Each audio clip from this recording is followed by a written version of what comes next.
Alors finalement, qu'est-ce que la Legal Tech? C'est quelque chose de nouveau entre l'information juridique et le conseil juridique.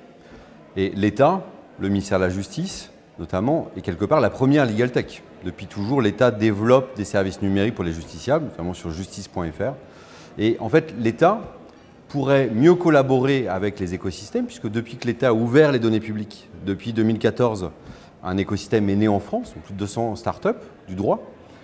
Et en fait, l'État continue de financer la première ligne de code. Ce qui est un petit peu dommage, parce qu'on a d'un côté un État qui ne connaît pas forcément, qui n'est pas toujours à l'état de l'art, qui va payer très très cher ses développements, pas sur des méthodes agiles, etc. Et on a un écosystème qui se développe beaucoup en France, qui est considéré comme le deuxième au monde. Et il faudrait que l'État puisse mieux ouvrir son système d'information, rester dans les couches basses du système d'information justice, pour mieux être interopérable avec les legal tech, mais aussi les réseaux, les SI des avocats, des notaires, des huissiers, des professions du droit. Et le deuxième enjeu, qu'est-ce que ça produirait si l'État intégrait mieux la legal tech dans ses SI? Il pourrait être continuellement à l'état de l'art, en profiter, et finalement de répondre à un besoin d'accès au droit et de la justice, notamment pour les consommateurs finaux.